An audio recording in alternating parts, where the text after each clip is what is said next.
So now we can move on by just using that implementation there to add an arrange. Okay, so it's straightforward. We have to go up like where we have our event. Okay, let's just make a section. Let's just make a section. We have Apple Air and Apple Pick It Up event with all of the stuff of the Apple. We have the card controller.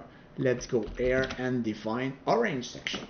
Okay, then what we have, basically we copy paste the same, pick an arrange command, orange pick it up event. Okay, that's fine. We have to define some handler, basically is copy paste of the other one. Okay, let's go there. I have pick an arrange command handler, which would use a card controller as we said. Then it will add an arrange on the card controller. And I fix it here the name also, just to be sure.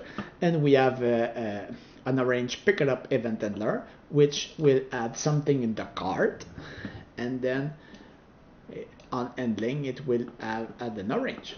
That's fine. You agree with me? It's the same pattern here. It's quite easy. It's really fast to add new stuff when you are using messaging and CQRS. You always think about messaging and you decouple your context in your head and in your design, and it's easy to scale it up. So I have to go back in my card controller and to add the method here to add an arrange. Let's find the card controller here. Let's also do a section here just to be sure we can move on. Then I add an apple, same pattern, add an orange. Yes, you will say probably now I'm copying some code, but wait, I have not finished my example. There's something else we can do. Okay, this is just improving or growing my example to go much more deeper in what we can do with event handling. Okay, so I have to fix the handler like the same thing. Here it's quite easy. I just have to add my new handler. That's fine. For my arrange, okay, I pick an arrange event handler and command handler and arrange pick it event handler, and I push my card controller, my card repository. Basically, nothing has to change to the fact that I pick an Apple command, but I have now to add, like, I have to pick an arrange. Then I will create the command. It will use arrange command and it will send bus command. Here I just have to fix something. Then here, just for the sake of the presentation, I can look what I have after I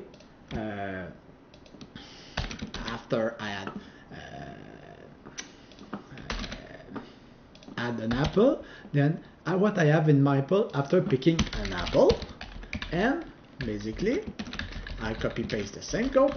What I have in my card after I have picking an orange. Okay, then here it should print me that I have an orange and an apple. You agree with me? I just add all the stuff to handle the orange. The orange still have the card controller that will transform the command to an event with the ACK. The event will add an item in the card repository. Like I said, it's all dependency injection. Then at some point you can have dynamic code to do your stuff. Be aware of some static method everywhere in the code, like active record, that you can do everything. Sometimes you didn't think and you put something everywhere. Additive framework is the same pattern. Sometimes you think that you are making real good stuff code, but sometimes you just try to do something, the query is not yet executed, you are on the web, and then you look at the connection and it will be powerful, all the data transfer that will occur. Okay, sometimes it's a good way to access data rapidly, but sometimes it can shoot you in the foot. So let's run.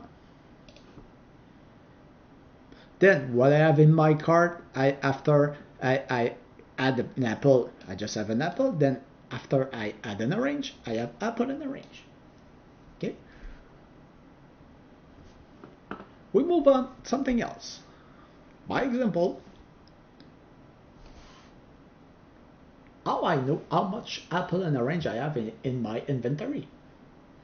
Okay, at some point, hey, yes, it's fine. I pick an apple, but if the bucket is empty, I can't, uh, I can't take an apple. Let's go with this example.